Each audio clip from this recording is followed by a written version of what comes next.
The honourable Leader of the Official Opposition.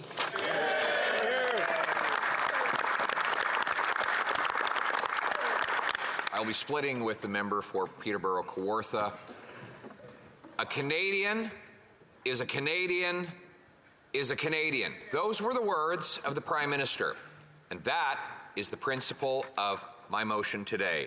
It reads, and I quote, that given that the government has announced a, quote, temporary 3-year pause, end quote, to the federal carbon tax on home heating oil, the House call on the government to extend that pause to all forms of home heating. Very simple.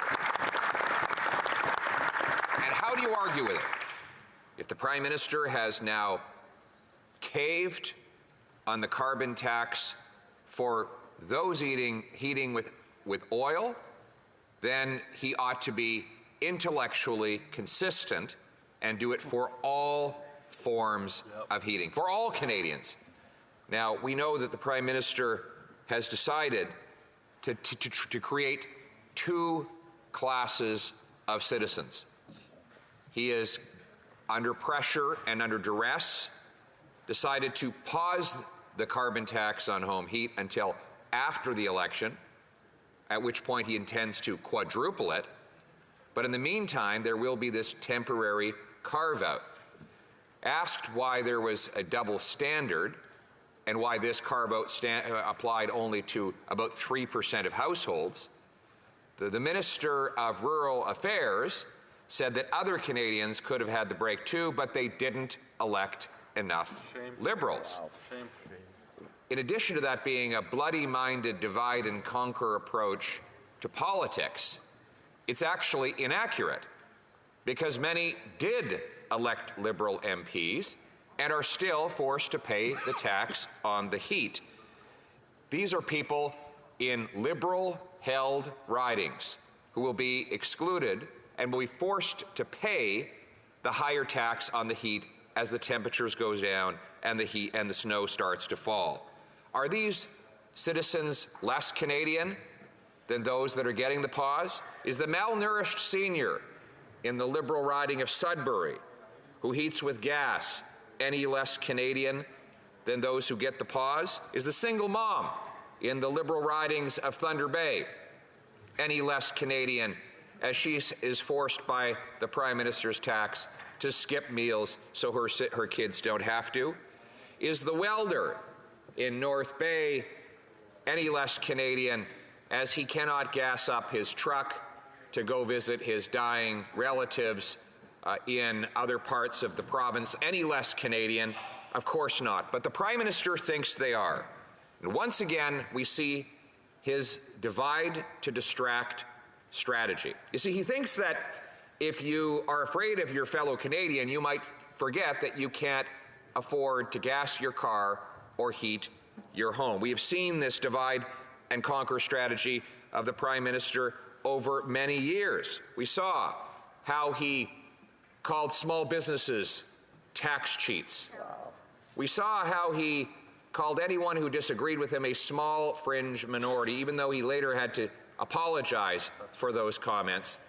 We saw recently how he tried to besmirch Muslim, Sikh, and Christian parents, calling them hateful simply because they wanted to protect their children.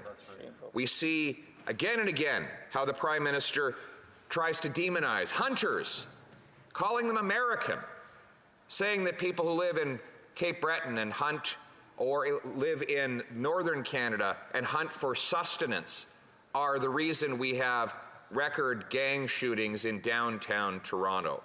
That has become his go-to approach, and here we have it again, with a 2 classes of citizens approach to his carbon tax. Now, let's not forget that his plan is to quadruple the carbon tax if he's re-elected. My plan is the opposite. So I've proposed with this motion a compromise in the meantime. What I propose is that we take the tax off so Canadians can keep the heat on this winter, and then when Canadians go to the polls, we can have a carbon tax election where people choose between his plan to quadruple the tax on gas, heat, and groceries, and my common sense plan to axe the tax and bring home lower prices.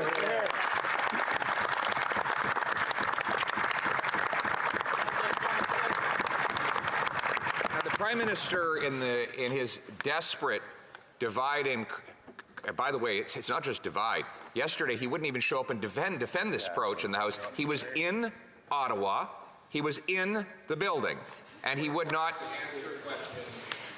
Do you have a point of order from the Parliamentary Secretary to the Government House Leader? The leader of the Conservative Party has been told on many occasions he cannot do indirectly what he cannot do directly what he cannot do directly. So something of that nature. You know what I mean, Mr. Speaker. And I would ask that the member recognize that members of all sides of the House at times cannot be in the House for a multitude of different reasons. I will caution the Honourable Leader about that. The Honourable Leader of the Official Opposition. The Prime Minister's strategy is hide and divide. Hide and divide. Hide from debate, divide the population. That's how he thinks he will cling on to power, but here's the problem. He can run away from debating me all he wants. The problem is he can't run away from his own party. His former Environment Minister, Catherine McKenna, said that he had broken her heart. He'd broken her heart. His a Liberal Senator, Paula Simons, said he betrayed her. Because he had assured her the carbon tax was going to make people better off, but he had later admitted that people heating with oil were made far worse off by his carbon tax, thus needing a pause from that tax.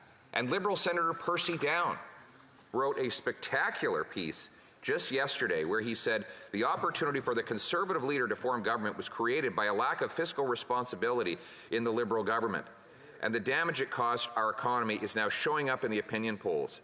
Within the Liberal Party, many members who are in favor of fiscal responsibility have given up on this current iteration of the Liberal Party. He goes on. Originally, the centralist Liberals assumed that the Prime Minister and his crowd needed to be educated on the economic issues of the day. That naivete was replaced with the realization that they were not a serious government when it came to the economy, that they simply didn't care and would throw money at anything that crossed their mind. The resulting interest rate hikes, increasing cost of living, and huge debt didn't seem to concern them. This Liberal senator goes on to say the Prime Minister should be fired and replaced with a new Liberal leader. Meanwhile, the incoming Liberal leader, Mark Carney, is now firing shots at the Prime Minister, claiming that he would not have allowed two classes of Canadian citizens on the carbon tax question. This is carbon tax chaos. Canadians are paying the price, and all of it proves that this Prime Minister is not worth the cost. He is not worth the cost of heat. He is not worth the cost of food. He is not worth the cost of housing. But apparently, he is worth the cost to the NDP. They were elected by good, solid, decent, working-class folks in places like Vancouver Island, the Skeena and the Bulkley Valley, in Timmins. Good people. I've met these people. Folks who pack their lunch, get out of bed every morning, work hard, and build our country.